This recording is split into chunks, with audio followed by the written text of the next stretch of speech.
Hey guys! Welcome back to Let's Play Xenosaga Episode 3. Last time, we defeated Yuriev, and I apologize if my voice sounds a little bit off. I'm trying to get a few episodes recorded today, though it may only be one if my voice is any indication.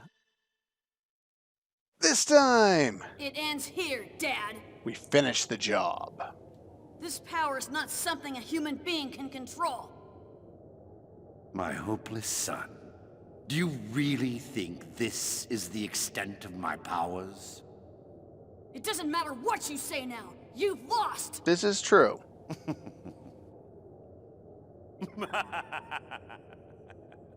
Not quite Such a Albedo's foolish laugh, child, Rubido. but evil I enough. told you, the fear I suffered was far greater than this. Like hell. Don't you understand? You, who feared Udu, will never be able to surpass him.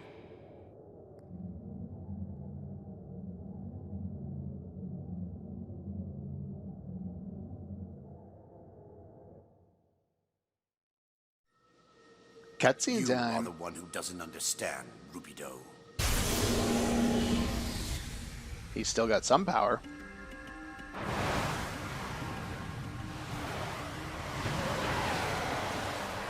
Now, this is the first time we see Fear Abel not drives happy evolution. or emotionless. Human beings have used their intelligence to conquer their fears and to obtain power. Oh yes. And this is that power that I speak of. I will teach you the same fear that Albedo and I received. Yeah, I can't recall off the top of my head who it was, but someone, I think it was Nephilim, said to help Abel from the pain that he was in, or his suffering, or whatever she said. And we didn't really see any of his suffering until now. Now, they do mention, if you look kind of to the side of Omega, there are two other mechs kind of like feeding energy into them or being used as weapons.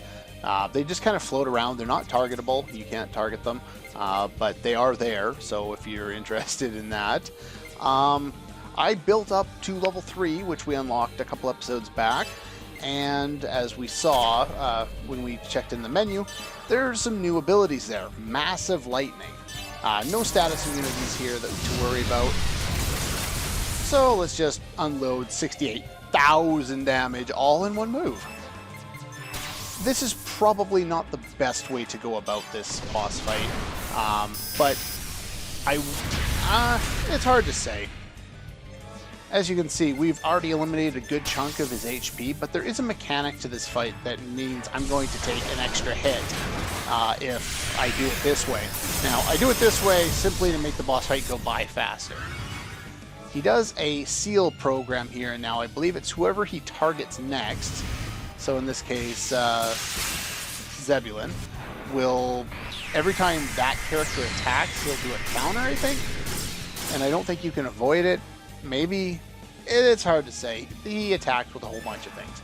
The best part about Animal Awakening Level 3 is pretty much every time you unleash any attacks, you're almost guaranteed to get an ambush. Destroying enemy unit. Please hit! And I gave him the perfect opportunity to call me a liar, so I said it just as it appeared. But in this case, I got lucky and it decided to not turn me into a liar. But yeah, you can get pretty effective ambushes pretty much every time that way, and it allows you to do a huge amount of damage, which is why I like to start the boss fights with full Animal Awakening, because we've already dropped his HP by 50%. Now, we're going to take an extra hit because of it, but I'm not too worried about it, because unless it does double the amount of damage it did last time, I'm not going to die, so. Here I go! Yeah, this fight is nowhere near as long as the fight versus Yuriev. We just got, you know, this brand new ability, and we do a lot more damage. And of course, we get 3 turns, I believe it is, in Anima level 3. So the first one using our Awakening, the second 2 will be just attacks full of ambushes, and yeah, So it's nice that you get some extra turns in there. And also the percentage that it turns down the amount of energy it takes to use each individual attack goes down another bit, a little small amount of percentage points each. Yeah. So basically now they're telling me in order to stop this special attack, I need to use 2 special attacks, and I'm not going to be able to do that because I can't get out of anima fast enough to do that. This is one reason why Asher and Zebulon, with the weapons that she has, are really useful. Please hit.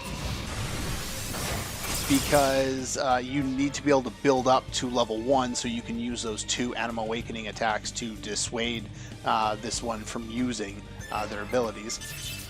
But in this case, just because of the situation I put myself in, I won't be able to do that. But the point still remains that it's still a useful ability. Yeah, you're not going to get an ambush on that one for obvious reasons. I'm going to use Nano Repair M on you so that we're all at full HP. And then you'll get to see the special attack. Ex-Nito, or NATO, or Natayo, however you want to say it. But yeah, it's not really that deadly. I wouldn't worry about it. Now we can just go and bash away at him one more time, and by the time we build up for like a level 2, we'll probably be able to kill him. We do so much damage at this point that you have to have some kind of a gimmick to your fight to make it, you know, somewhat difficult, which is why there's a super boss that is a mech and requires some additional strategy.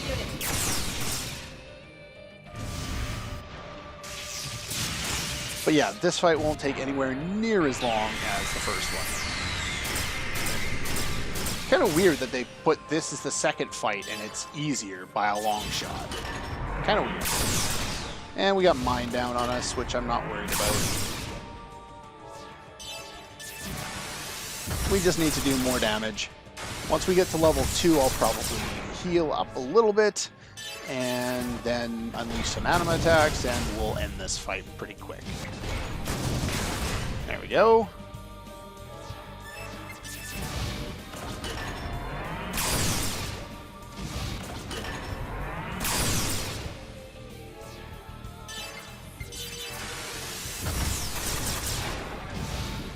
It's annoying that he keeps guarding, which is preventing people from getting... Yeah, so this is that Wrath of the Seal thing that I was talking about. Now it's time to probably heal. So let's throw an all repair out there, because I can just get them as a drop, and sooner or later I'll be able to buy them. Focus on the sooner part of that. And so a couple more of these attacks.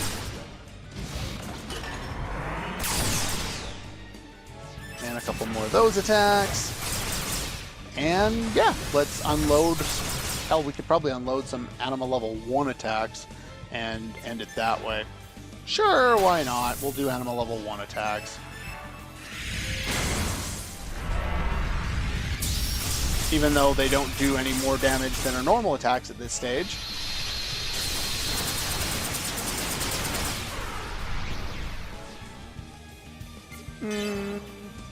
Maybe I should be doing Anima level 2.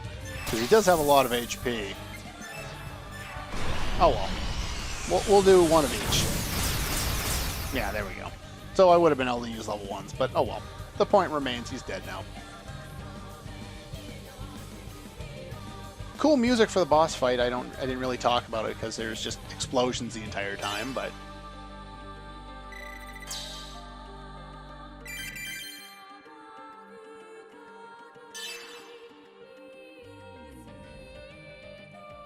Yeah, I definitely like the music. Now, here we get a rather interesting item. After this boss fight, we get De-Anima, which is a great ability. It's one I wish I had prior to this boss fight. But the thing is, assuming you did everything right up to this point in the game, including a couple of side quests, well, one side quest, you'll be able to buy De-Anima at the next shop. So it's kind of pointless to, you know, it's like, here, it's a nice ability or a nice item. But you can buy it shortly after. And by shortly after, I mean before you fight anyone else. So, yeah.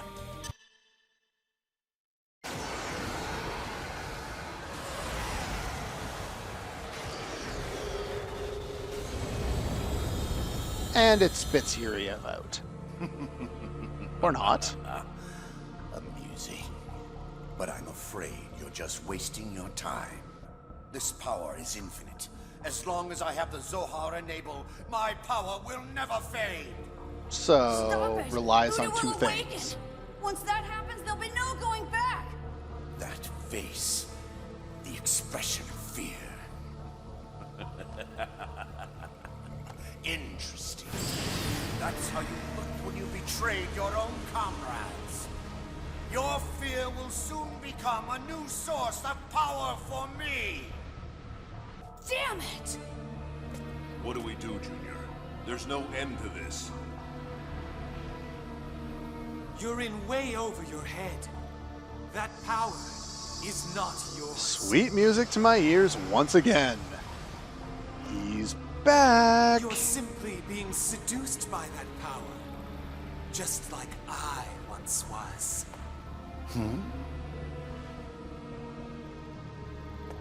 Eternal time. The infinite cycle of rebirth. Amidst that flow, human existence is meaningless. Albedo! Just as I thought, I knew it was you! Albedo! Yo, Rubido. I'm so happy to be able to see you again. Do I believe that? It's rather amazing. I feel like thanking the laws of this universe. Albedo. Why is he here? You're stupid. Albedo! You too, but But you... Shion, I you thought that know that dead people I become came to testaments. warn you, my hopeless but most beloved other half. But first, we need to do something about these. It's nice that Abel and the Zohar are just considered, you know, these by Albedo. He's like all powerful at this point. Considering how bloody strong this guy was before, this guy's got to have basically godlike power. Kind of ironic. He struggled with the same fear that Yuriev did, and now that he no longer has that fear, it's no longer a Hey, problem. What are you doing there, Mr. Goody Two Shoes? Okay. Part of this I like. The Albedo character that they've developed in this game, if you discount what happened in episode 1, which is basically impossible, I realize that he is this evil person. But if you discount it, the way that they've written this character in this game is a lot of fun, and I really like the character. The dynamic between him and Junior, and basically what plays out in this scene, since we haven't seen so much of Albedo so far in this game, but the way they play out this scene just makes the character awesome. But unfortunately, he's carrying this baggage from the previous games that I guess the game designers want us to forget because of the way they're writing him. It just seems kind of weird. So you're still alive, you worthless failure. Why do you interfere now? I guess he's kind of a zombie. Shut up! I don't have any business with you. I'm talking to the bastard who's hiding in the shadows. The other guy voiced by me. You want to please our dear old dad that much? You've always been that way. You're wasting your time. He can't hear you. Really? He sure seems to be hearing me. Ah! What? What? Albedo in his supreme confidence. Junior, Look who's back. Guinan! kill me. Hurry. Right now, while I have my will. It's possible. Now, if you recall, we've learned about Guinan. He had two purposes, along with Citrine, who had a single purpose: to kill Junior, to stop number 666. Of course, Guinan was also supposed to be the continuation of life for Yuriev, but the point remains that he's basically supposed to be killing Junior, and that's pretty much what he was created for. And now we're kind of leaning the opposite way. It's a cool dynamic. Hurry! How can you say that? I could never... My. You're still a softie. You won't save anyone like that. It's what he wants. Hurry up and do it! You have the power! I can't! Sure you can. You killed me. It's the same thing.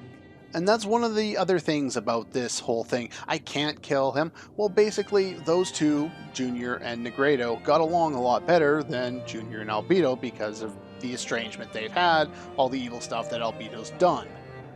And, of course, being infected by Udo probably didn't help, which he doesn't seem to be infected by anymore, based on his earlier lines. Now, it's cool that they have this kind of dynamic where Junior just can't do that, but if you listen to Albedo's voice, he's not the cackling, insane maniac that he was in episode 1, or at the end of episode 2 even. Basically, if you listen to the voice, it's softer and kind of more at ease. He seems more relaxed, and the fact that that amount to the character is being portrayed just in the tone of voice is excellent. This whole scene is awesome. It should be easy for you. No, Then want me to do it? It'd be easy with the power I have now. I'd like to see that power. Stop! Join my party? Good. Please? That's it. Now, release your power. Even something like that, that's said in a way that's kind of evil. Junior, it's all right. Albedo's right. It's still softer. It's still less kind of controlling and demanding and it's less gritty. And it's so awesome that they managed to convey all of that, even when the scene may or may not have called for it originally. The voice actors do an incredible job with this particular scene. Of course, Yuriev's just sitting there holding his head like an idiot, but whatever. If you don't do it now, it'll be too late. You're the oldest. I'm sorry. I keep forcing everything on you. Number 666, he was born before all of them. All the extra ones, anyway. It's the only time he refers to him. Yes, it's all very touching.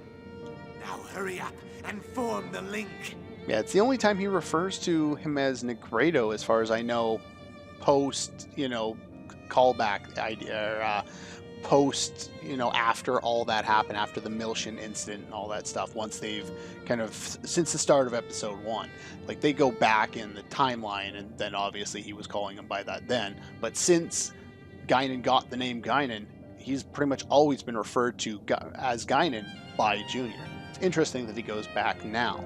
And if you think back to previous scenes that I've talked about it, Junior, when we fought Citrine, or right before, still thinks of himself as part of this group with Albedo and Negredo. The link? And of course, Junior's still stupid. Negredo, I hate the idea of having to link with you, but it's for Rubido. Now, join up. What are you doing, Albedo? Get a hold of yourself. You're the leader, remember? Pretty much everyone can see where this is going, He's except Junior. contaminated by Udo. Cool way how he says Udo. We have the power to neutralize him. But if we do that, we'll... Don't underestimate my power.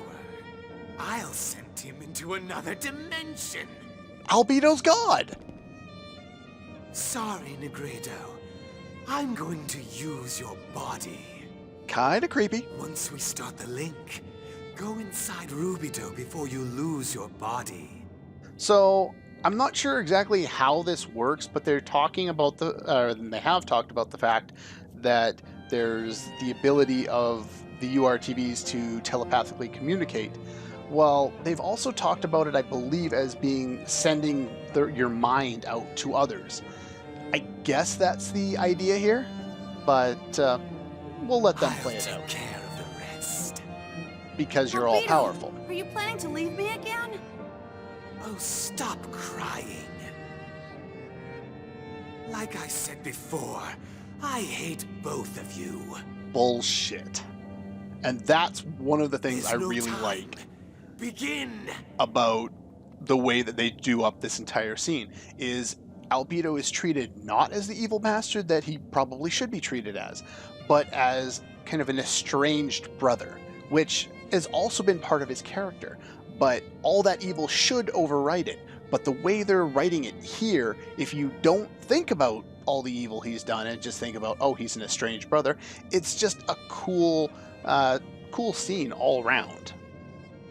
I'm gonna form the link. Negredo! Albedo!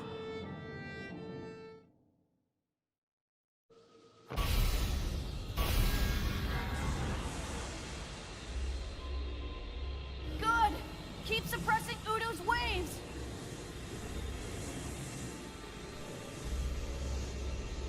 Yes. Now go, Negredo. If you stay here, I'll blast him away with you. What are you doing, Negredo? I demand that you get out of my body! Stop hiding your feelings, Albedo. Why did you come back here? Sorry, but I don't like to follow orders. No, you don't. Go back to Rubido. Stop it, Negredo! If you remember back before, they were at one point conjoined twins. Hence, go back. Rubido. That is your true form. You see, I was created to observe the two of you. The only reason why I existed was to kill you. I tried to abandon that duty. But that would have meant that I was denying my own existence. I was afraid of being separated from the two of you. Albedo knew from the beginning that I was nothing more than a danger to you. Hence why they've always been at odds. That I never should have existed in this world to begin with. Negredo! That's not true! We were friends, remember? My duty to keep watch over you is over. No. I want it to be over. I'm not saying goodbye. Let's play together again sometime. Back to the way he Until was. then, take care. Rubido. Albedo. Negredo! It's a great send-off for the character. It really is. A powerful emotional end. He put on a one-man show and ran off by himself. You pissed me off to the very end, Negredo. Albedo. Hey, don't worry about it. You know how he is. Once he gets to where he's going, he'll probably spy on us along with Citrine. Yeah, you're probably right. Let's go see him one day. Then the three of us can get together again. That sounds like fun, doesn't it? That doesn't sound so bad. Sorry, Rubido. I'm really tired. I'm going to sleep for a while. Yeah. Rest and relax. Rubido, the Zohar, and Abel are on Mictum. And with that, Albedo meets his end as well. And Albedo meets his end in Master kind of a Guinan? different way. Shelley, He ends up... Master Guinans. Yeah, we know. He ends up becoming part of Junior once again. And if you remember back to the end of episode 2, he kind of wanted, annihilation. He wanted to eventually die. But the other thing he wanted was to be back together again with Junior. So the fact that two people have met their ends here, and I'm not mad about Albedo being gone this time around. Last time it made no sense. He died to some bullshit. This time it made sense. And it was well done. It was well voice acted. It was well, everything just excellent. But that's pretty much all the time I have for today. Next time, we will continue with one of the longest stretches of cutscenes in the game. Whew. That's all for this one, and I'll see you guys next time.